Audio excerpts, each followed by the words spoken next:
Hello, climbers, and welcome back to another episode of Climbing Mount CMMC.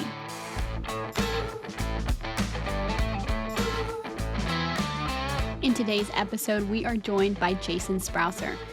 Jason is the Director of Product Management and Compliance Services at Summit 7. Jason also is part of the dynamic duo from the podcast Summit Up. So let's get into today's episode.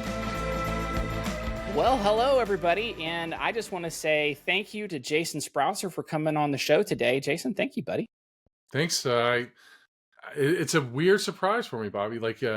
I sit here and wonder constantly how they even let me on my own show, right? Like, how did I get to be on a podcast? So it's an honor when somebody else, especially a friend, reaches out to you and says, hey, let's sit down and chat. And it's even a bigger honor when they're like, let's be loose and transparent. And I am geared up and ready to go for this. I've let my hair down. We're ready to go. Yeah. I don't know about you. It looks like you're, have as well, I guess. So letting your hair down is a little less product. Yeah, You got the flare going on. We're good to go. Little feathering. So just in case any of you might have lived under a rock, Jason Sproesser is part of the duo team on Summit Up, right? Mm-hmm. With Summit 7. Mm-hmm. Just amazing podcast. I always listen to you guys every Thursday. You guys do a great job and you share a tremendous amount of information with the DIB as well as MSP space. Our kind of thing is we focus a lot in the MSP and those organizations working with MSPs, but you guys have really covered a major amount of breadth, a lot of information covering regulations, the rule movement. I mean, just you guys have really stepped into this space. Like, first off, Jason, can you maybe sort of tell us a little bit how you got into this front door, back door way, however, and then just maybe tell us a little bit more about the Summit Up and maybe little secret behind the scenes if maybe somebody didn't know. Sure. So first, front door, back door into how I got into the podcast or how I got into the whole podcast and the space is in the DIB space as well. Actually, both of them were kind of just lucky accidents, right? Mm-hmm. The CMMC space, I was working, my history takes me back to the National Institute of Health and then into the Department of Commerce with the Census Bureau, working with authorizations of systems and maintaining compliance programs through continuous monitoring. And I, was in that rat race, that government contractor rat race where lowest possible pay that you could get, et cetera. Brand new baby, everything, Right. And I just went to a show. I think it was a college show. It was like a college career fair. And I was talking to somebody and we started talking about frameworks, and that person offered me a job working privately. And little did I know it was to help them get ready for CMMC. And then they had this thing called a supply chain, and that supply chain needed to get ready for CMMC. And then they were like, let's turn this into a go-to-market solution. And then I spent a considerable amount of time helping a little bit over 50 organizations in some way or another, just prep for CMMC. How do you understand it? What's the solution on different varying levels? And then in that position, I really got a lot of opportunities to speak, but it was very small situations. But I was grateful for those opportunities, and I took one at Right of Boom. Actually, our good friend Andrew Morgan. I took a trip to Right of Boom. I think that's the first place I met you. Was at Right of Boom. The first Right of Boom, I think, was in Tampa, and I went there just in an effort to see just different, piquing interest, right? This is more of the security, the offensive security, the defensive security type stuff. I'm a GRC guy. I love GRC. Let me see some of the tools that are out there, right? I need to start looking at some of the solutions that are kind of geared towards the defense industrial base and things to offer. So I go down there and I met my current boss, Scott Edwards. And the rest is history. Cool. We had conversations, we met. There was a dinner that we were invited to, a vendor dinner. I got to run my mouth, and apparently that's a pretty good thing for me to do because I ended up at Summit 7. Right. Summit 7 one of the biggest things that drew me to Summit 7 was, and kind of getting to our point, was that the ability the pride that Summit 7 takes in producing this content, the educational content. What we like to reference is Summit 7 University, our YouTube channel, right? Right. And so one of the things that was made abundantly clear to me before I came on, and this was right after my current friend Jacob, or my friend at the time, we were already friends when Jacob started working with Summit 7, got the chief evangelist job. But this was, as we were coming on, this was right at the time where I was like, I want to make more content. I want to reach out to people. Our friend Matt Lee has this saying, and I always mess it up, but it has something to do with raising the tide, right? For all the boats, right? High tide raises all boats. Yeah. And so like, I felt like, what could I do? I'm not one of those people that excels exceptionally in any of the areas of cybersecurity. I like GRC. It's a niche and it piques my interest. And Jacob said, pique your interest. And my friend gave me some good information 2 years ago. And I started piquing my interest and digging into things and then being like, wait a minute, this doesn't make sense. And then we were in meetings, and to kind of get to how we got into the podcast, we were in meetings internally at Summit 7. And Jacob and I just have, a rapport with one another. And we were bantering back and forth, talking about, CMMC. And then people just started buzzing. Like, they're like, hey, y'all should do a podcast. Or you guys are pretty funny. Like, you should get a show. And, like, we were just like, all right, you're patronizing us, whatever it may be. Like, I'll help you answer this compliance question that you have for your client, whatever it is. And then we just did it.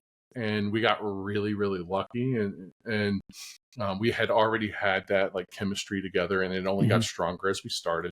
And it had to be strong because we were 3 hours out of the gate, right? Like that is a marathon. Those days.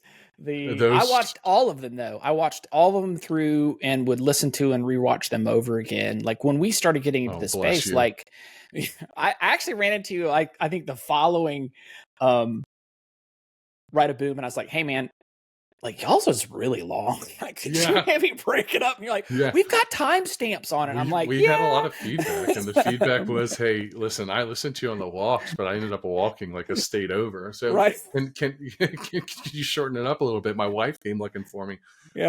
So what we wanted to be this source, right? The source that if there was something going on at that point in time, when we released that monthly episode, we covered it and we gave our opinions on it.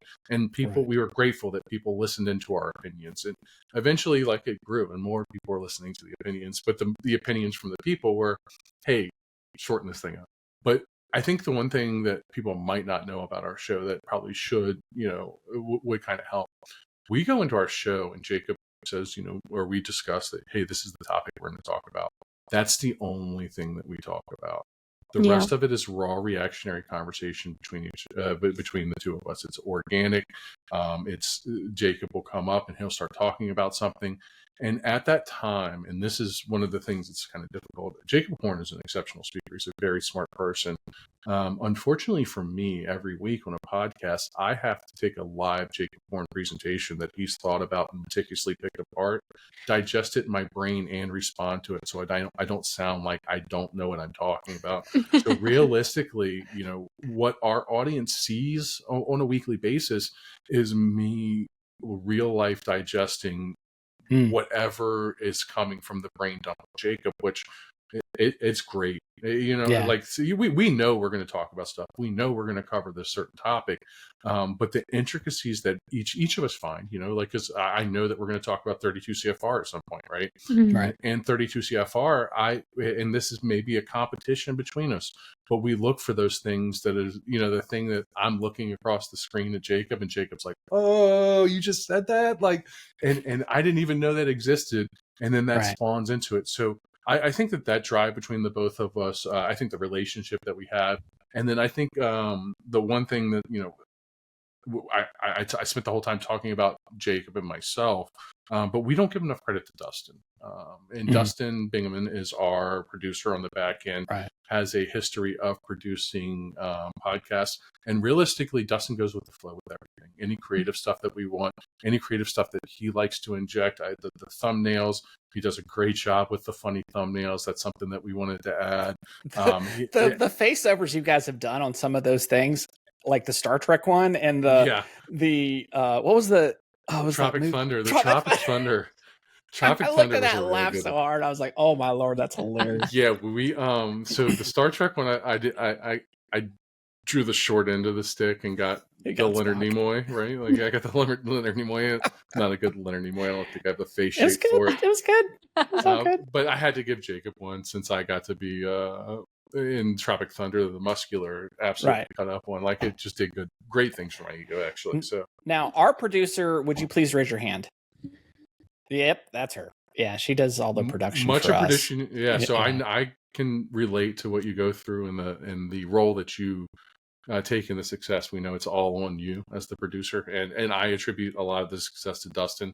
I don't know, Kaylee. I know that you guys are related, but Dustin lives in. If you look on Jacob's background, in the door behind Jacob, like that's Dustin's room. Once we decided to do a podcast, he had to say goodbye to his family and his wife and his kid, and he had to move into Jacob's 6x6 washroom, but that's located behind his desk. So, but Dustin has really been a blessing in disguise. The support that we receive from our organization. You talk about us, going out there and putting ourselves out there, but for our boss, giving other people the leash to do that uncontrollably. Yeah. You gave us a microphone and turned us loose. That amount of trust that's been demonstrated, the support that's come from an organization, I don't think could be replicated either. Yeah. That's a good point. I feel really, honestly, I feel so seen by you, Jason, because I have to digest everything that Bobby says within 5 minutes of the start of our podcast as well, and then go, okay, so now I have to direct him, of where he's going so that it goes somewhere. And so, I'm happy to know that you also are doing the same thing and to not feel like you don't know what you're talking about. It's like, because you have this person that's coming and they have the excitement and the enthusiasm of whatever they want to speak about, right? They've put all this work in this point. They're super proud of it. They've shined it up real nice and they're coming at you. And you have to pick, especially in my role and I clearly accept the Robin Quivers, the co-host, like the whatever it may be, whatever role that you have to fit into. But I think finding a way for you to constructively contribute in the conversation and also corral the person. Jacob can talk for days, and that's not a bad thing because it's not like he's just talking to talk, right? Jacob goes on these roles and Jacob starts picking apart things. And I don't want to be all about Jacob. But realistically, in my role, it's knowing when to say, okay, you've had enough, let me step in, or hey, I think this is a great point, let's see what this does. Or my personal favorite, you know what, let me say this, and this is like kicking up the hornet's nest that's located in that big red beard, right? And see what happens, right? Yeah. Sometimes that's exactly what it is. I like, if you look at my face while we're doing the show, sometimes you'll see something comes up and I'll start smiling because I know. I start fidgeting a little bit when you want to talk about some things. I can notice you guys doing that. Y'all's dance is really good, though. I'm about to gas you up. Yeah, like I like. That's all I can think about is like what I'm about to say is going to make you so red. It's going to gas you up, and I get excited about that part. Don't even get me started on when I have to corral both Adam, Evans, and Bobby at the same time. Herding cats. That's difficult. But I do want to talk about, so when you guys, I mean, both Bobby and you, Jason, are stepping into this space, and it's kind of a little bit vulnerable. No, a lot of it vulnerable because there's a lot of gray area still in this space. We were just talking about how, it's at its infancy, right? It's like, it's new. It's not perfect. I mean, nothing's really perfect. But when we're talking about this stuff, we have to tread lightly sometimes. And, Absolutely. You don't want to tread too light because then you don't say anything at all. And so there's this balance of being able to speak and share and have this communication, but not just completely destroying one another with facts and evidence of what this could be and couldn't be and whatnot. So I would love to just get your input about when you guys stepped into this space, like what were the difficulties and the challenges that you faced with speaking up about these topics? That's a good question. It's a great question. How long do we have? How long do we have? So like Kaylee, I think first and foremost, like you are, like you said, making yourself vulnerable. You're putting yourself out there. It's always easy for you to be quiet, to sit in the background and just hope that something maybe you say in passing, makes a difference, or you can speak up and you can try to make a difference. So the biggest part for me, and still, I mean, I think I battle with this every single day when I make a post or when I say something that's on a podcast or on my own podcast or whatever it may be. Webinars, I think it amplifies, is we are in an area where people are so thirsty, so hungry for the information that's going to guide them over the next 2 years, 5 years, 10 years, that there are people that are paying very close attention to it and paying very close attention to the words that we say. And we know that. And so I know that. And I know that every time that I take and I evaluate something and I put that to LinkedIn and it goes on the interwebs forever, right? Or I'm on a webinar and this company or this group is paid $150 a ticket, to come for the whole day to listen to people speak, to educate them, to make them better. There's an increased amount of pressure to get everything right, to make sure that not only are you being concise and to the point, but you're covering concisely all of the things that they need to hear. You have that personal responsibility, so to say. You feel as though it's my job to make sure, nobody's saying it, I need to be the one to say it. At the same time, you struggle with, if I say the wrong thing, what happens? That's scary. What happens to me? From the outside, somebody may be looking at every single thing that I have to say, waiting for me to trip up or waiting for their opportunity to counterpoint it. Getting back to the point, but it's that line where you have to tread lightly between being informative and being inflammatory. Right. Because good. Well, we didn't really come from the DIB space like you guys did. We kind of came in through the MSP door, right? So, and we started trying to think about how we wanted to try to get into CMMC, and we didn't really see much other than what you guys were doing. So that's part of the reason why we started what we were doing. But I was super scared sharing just the perspectives that we had.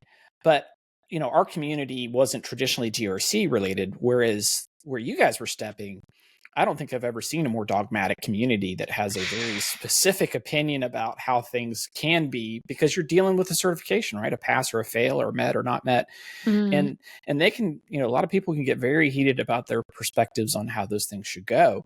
And it is nerve-wracking stepping into that space. And I just, I was curious, how difficult that was for you guys as you were starting off, trying to reconcile how you would walk that line. So, I can't speak for Jacob, but for me, it was very nerve-wracking. It was, there were some times where I would make posts in the very early days, especially on LinkedIn, and the post would be like, yeah, that's an opinion. Yeah, you're right. And I did put that opinion. And then I explained my opinion. This is what my opinion is. And then I realized quickly that all I wanted to do was throw out facts. These are the things that I see, or this is an analysis, or this is based on the writing on the wall. Kind of to make sure that when I went into those conversations, I wasn't arguing my opinion, but I was arguing more so an informed fact, right? And so that made a very that was a big shift in the total process. And I think that there's another key factor that goes in here, and it's really relevant right now. 32 CFR rules about to drop. How many times since a draft was released, or how many times since it went there, were we thirsty for the information, or where there were people just like myself or Jacob that are evaluating what's in the draft, and they're saying, based off what's in the draft, we think that this is the intent, trying to help you understand what's coming on something that's not final and can potentially change, right? Yeah. So now what's out there is, and some people look at this and they'll have common sense and they'll be like, yeah, these guys did a really good job of evaluating at the time what was presented to them to help keep us informed. And the government felt it was different to change that when the final rule came out. And then there's some people that are going to look at it and say, 12 months ago, when I asked you to fully evaluate this rule that the government has no clue what they want to do with it, you evaluated it, you were wrong. Why is that? Tell me why. And so it's the grain of salt theory. Take everything with a grain of salt. You brought up a really important point, and I want to say this because there are a lot of people that have tried to help people pre-32 CFR dropping, right? And made, I believe, valid interpretations of 800, 171, and 171A, pointing people to do different things. But then once the security protection data and some of those other types of things dropped, it invalidated whole swaths of suggestions that all of a sudden people had said this would be potentially safe. Now, there were others that kind of said, hey, you should play it more safe. You should do these types of things. You should stay more on the FedRAMP side. You should start doing those things. And there were definitely people that were warning about those potential concerns.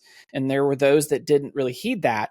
And it with, if security protection data stays in the final ruling of 32 CFR, those people that did those kinds of things kind of got punched in the face a bit. And, that I'm sure it doesn't feel good, Yeah. So I think it's nice to have when somebody goes through and they're like, SPD, this is something you need to pay attention to. This is the reason you need to pay attention to it, for people to be prepared so they're not caught off guard. But I think SPD is a perfect example of one of those things that I was just talking about, where it was in there, or what, it came out of nowhere. Draft drops, and we're like, wait, SPD. Oh, man. And then we look at comments that are submitted, and we look at what everybody's outcry is in public, and they're like, SPD, I don't know, you're going a little far here. The final rule may come out. Everybody's done all that evaluation of SPD, what it means. Those people made the same change. You're kind of rolling the dice on certain things, right? Yeah. Right. Because anything that belongs in a rule is one perfectly worded comment away from being not in the rule anymore.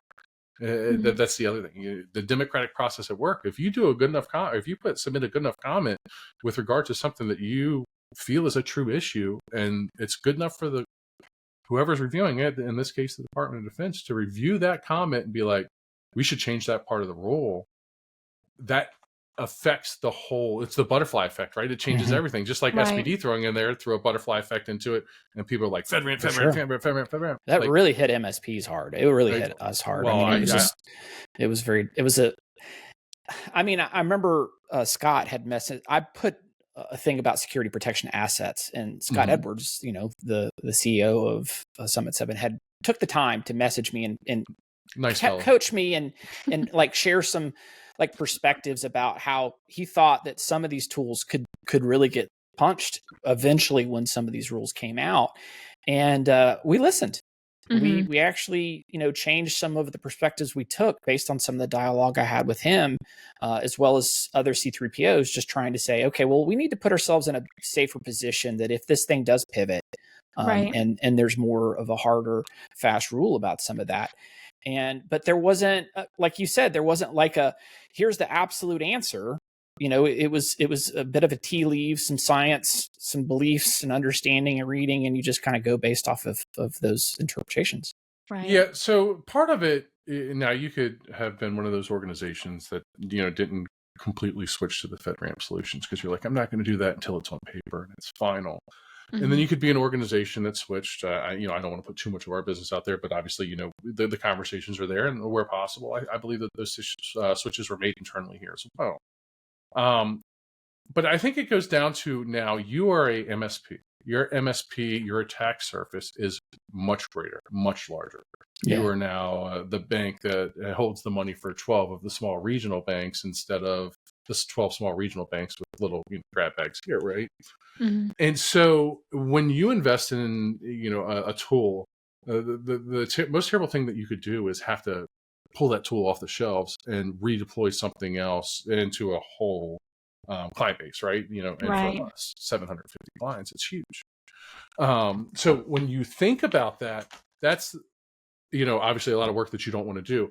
But the next thing that goes into it is when you look at that vendor, and that vendor's kept their ear low to the ground, or that vendor takes security seriously, right? They realize that, hey, what my tool touches, it's pretty important stuff, or it has the potential to make things go haywire, or we really want to protect this.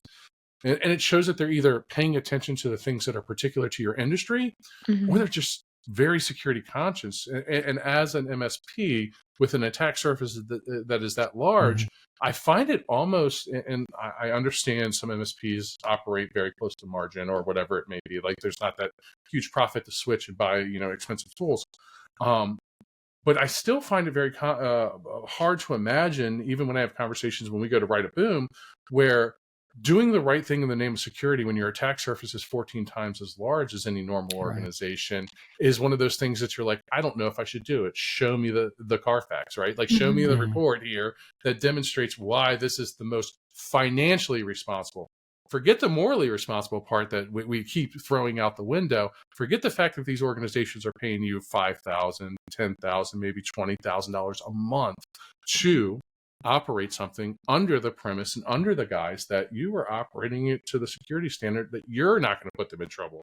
Right. Imagine paying $80,000 to a company a year, and that company is the reason why you lost your business because you were compromised. Oof. Yeah.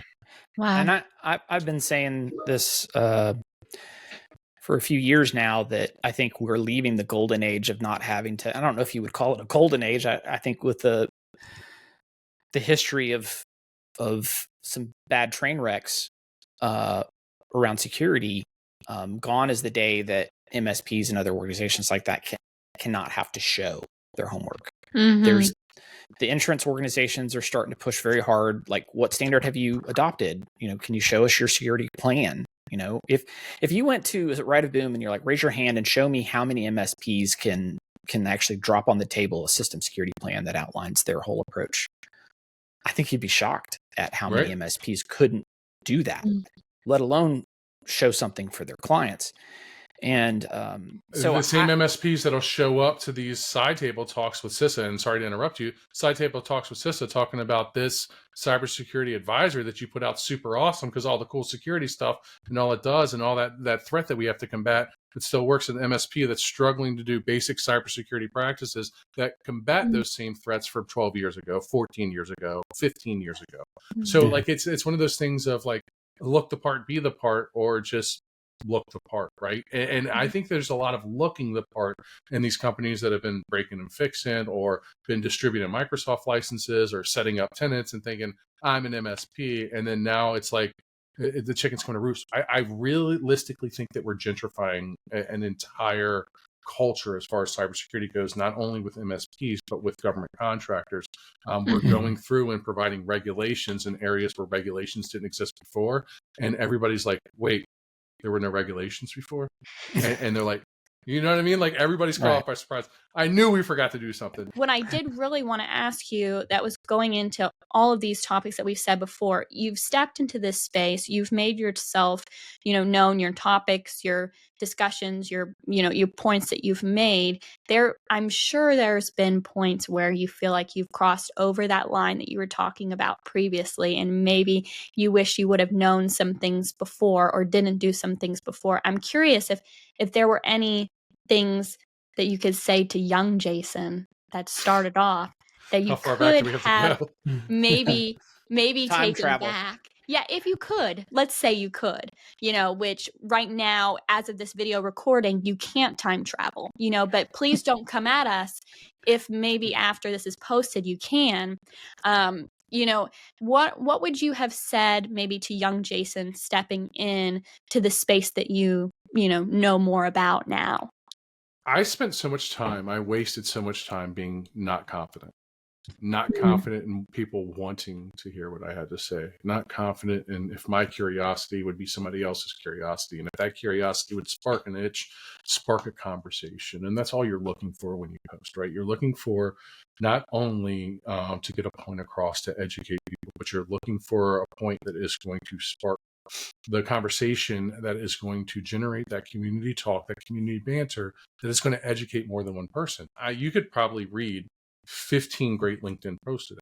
How many of them are going to stick with you? How many of them are you going to walk away from it and feel like I'm educated from it? Probably the ones where you stuck around to read the comments. And the reason why is because when the comments come out, and I'm back, when the comments come out, you start relating to the people more. It's not just one person that's saying, this is my point, I want you all to take it in. It's more people that are just like you. Wait a minute, you're a sysad just like me. Or wait a minute, you're working at an MSP as somebody, at this position as me. Or you're in marketing and you're trying to understand CMMC. And creating that virtual water cooler-esque conversation that is centered around educating people, or trying to clarify things, or most importantly, when you're on the fence about something, right? So be confident first and foremost. But when you're on the fence about a topic and you don't know necessarily if you're right or not, it's okay not to be right. If you have a big community of friends, right? Because what happens is you're like, hey folks, I'm going to be vulnerable right now. Help me out. This isn't my area of specialty. It's okay. Right. You don't have to be the authority. You don't have to be perfect. And I think if I could tell myself that maybe 2 years ago, when I first decided to start posting on LinkedIn, when I first started to go out in the public or, into the public and make my opinion known, I think I'd have been much better off. I think that my process has taken a lot longer, to obviously reach a larger audience. And I think that the reason why is because instead of posting as something came up, there was more of, got to refine this. It's got to sound perfect. And when it started to, get refined and you thought it sounded perfect, realistically, it sounded like Chat GPT before Chat GPT existed, right? And then people are like, I don't want to read this. This guy sounds like a robot. Just let it ride, right? Send it. Right. Just send it. Just full send. Yeah. When I was kind of stepping into the space too, before we even started our podcast, I was asking just specific questions around thoughts of like, how would you do this? Or how do you do this? And I just, and I would tag, like sometimes you guys, I would tag other people, and you guys would all just like kind of pile in some suggestions and thoughts of how to do that. And man, I learned so much through those. I also started learning the voices inside the industry that I was like, okay, man, that not only did they say something, they said something that was meaningful, that was transparent. I would hear people that would say, oh, you really want to review that process. And you're like, okay, thanks. And then there would be people like, I review the process A, B, C, D, E. These are how the things I do it. Look out for F here, because this could really, get you. And then you're like, wow, that was way more specific about information that really, I felt like they're more actionable. Right. And like some people were okay stepping in that space doing it. Others would try to just make some very high level of vanilla conversation comments. And I really appreciated those people that really went into the weeds more to share it, because I got so much more out of that. I attribute when I first started in CMMC, the CUI Discord that everybody knows and loves, CUI.life, if you're not a part of it. And I was lucky to gain a huge conglomerate of friends within that.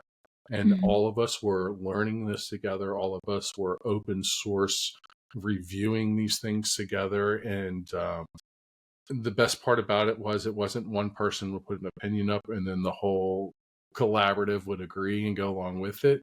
It was actually professionals, educated professionals having conversation, coming out with the best resources, right? So you got Allison Giddens, Andy Sowers, the Ryan Bonners, let me name the list. I'm gonna feel bad if I leave people out, but like, Jacob, and just the list goes on and on. Landon Carlson, but the CUI.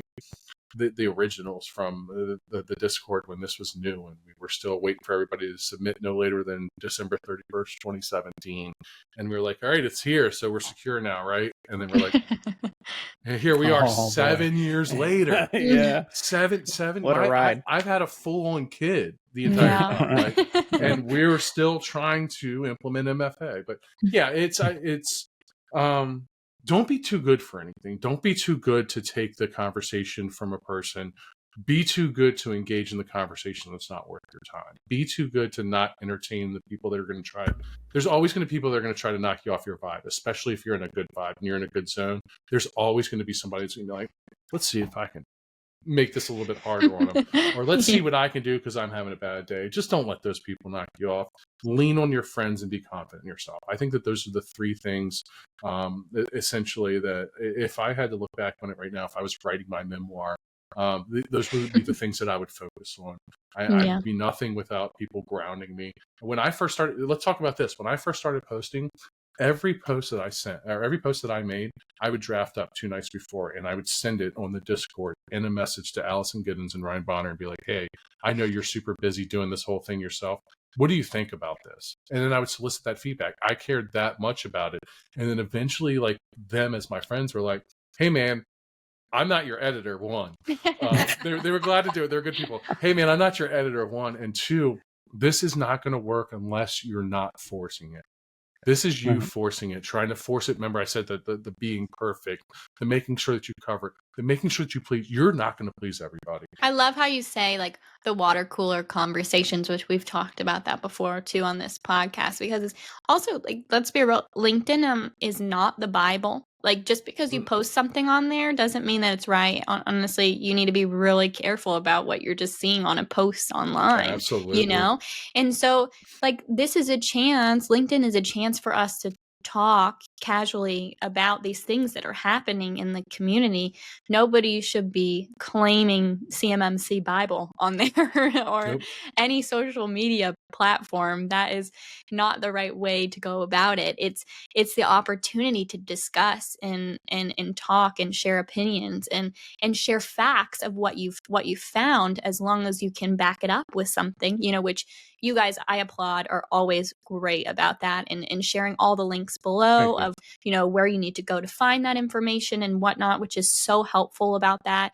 And, I just feel like this is just a great conversation to encourage others to speak on those platforms as well, because you obviously want to know what you're talking about, but you don't need to know every single little thing and check it by 4 editors before you post it, because then all of a sudden you never post at all. I even talk about this on our other channel. We do Microsoft tutorials, like on applications on YouTube.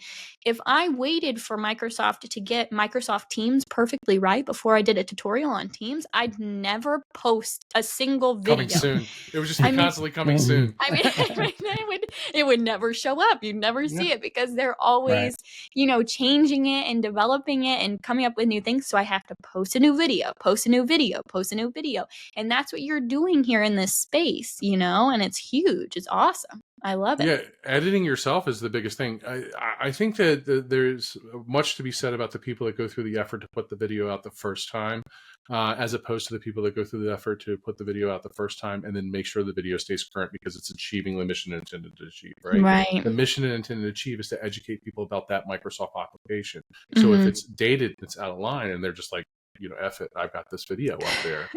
But you get what I'm saying? Like, it's those people that, like, some people just do it for the flowers that you get immediately, and some people do it for the flowers it's going to give other people. Yeah. And I think that for me, it's about planting the seeds in the garden so flowers can be distributed to other places instead of the flowers coming back to me. Yeah, I just being a little transparent here. Growing up, struggled with dyslexia forever. It's not something that you just kind of wipe away. It's something it's always that I struggle with. So when I go to post, it's really hard for me to do it because I'm sitting there looking, trying to read misspells galore. Sometimes I have to go through and have, does this look right? And then I'll still post it and go, dadgummit, and I go in and I have to, change things. You're human. It's okay. We're not robots. Robots. It's really hard for me to post things and do stuff and put us out there, right? Right. But I just think it's really worth it because I think this community is worth it, and I think there's a lot of just rock star people that I look up to and have been able to stand on the shoulders of, and be able to have a better understanding of the ecosystem.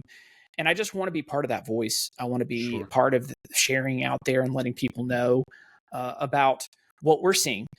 There's not as much of a SMB voice from the MSP pure community, right? This is kind of the vein that we came through. And I just see there's such a challenge for organizations that are, 100 less employees and they're having to pick a managed service provider and they're trying to think about what they have to do. And there's just that whole dynamic of the client trying to talk with the MSP and what does that look like? Just, it is all being defined as we talk right now.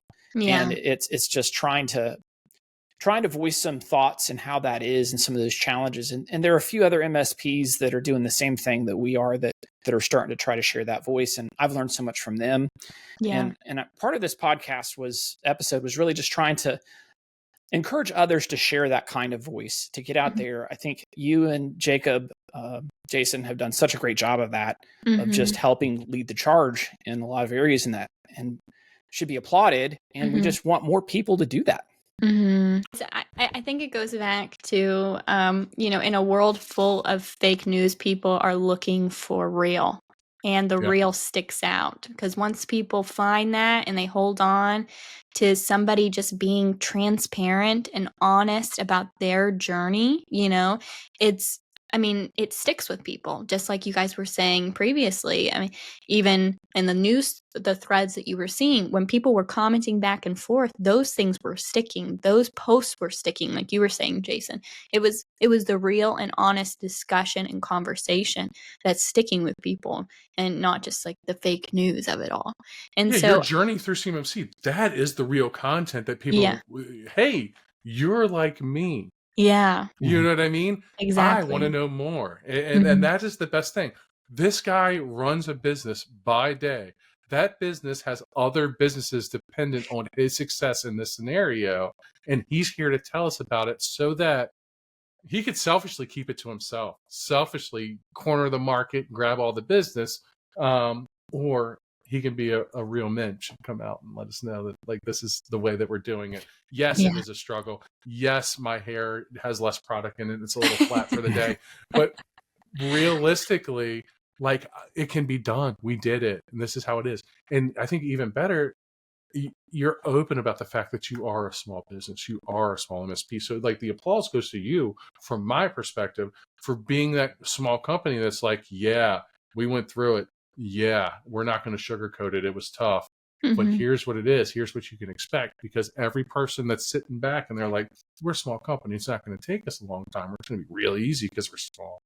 Now they have an example. This guy, this company is technical specialists, and still, this was still a situation that they had to navigate very cautiously.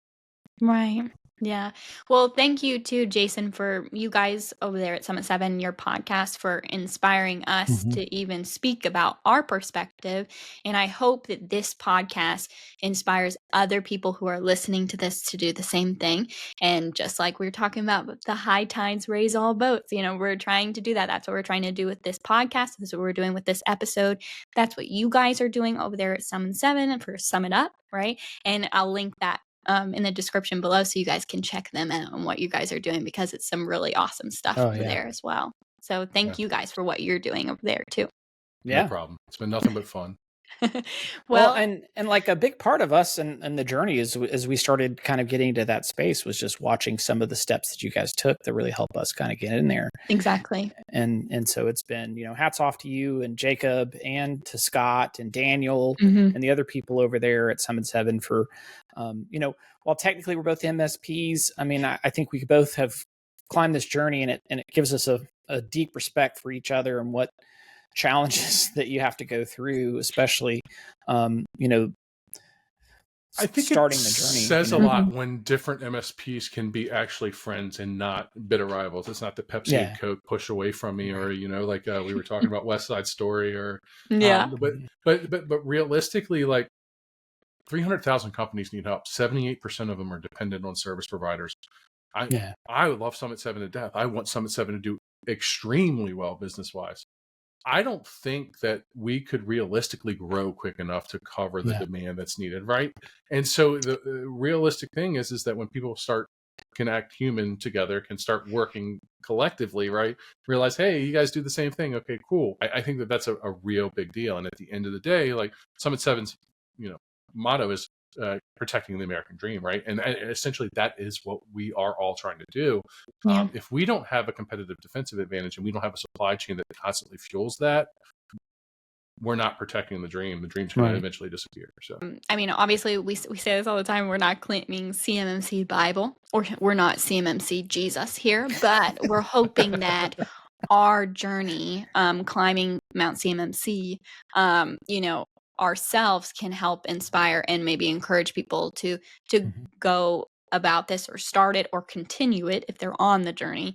But we're not sugarcoating it. It is a mountain. We did not say the casual walk through the park of CMMC it definitely is a mountain, and you need to be serious when you're taking it on as a company. But we would love to see more MSPs that are serious about this in the community that can help this space and help it thrive and grow and do the right thing for the United States, to be honest, if we're getting back to the root of all of this, in our country.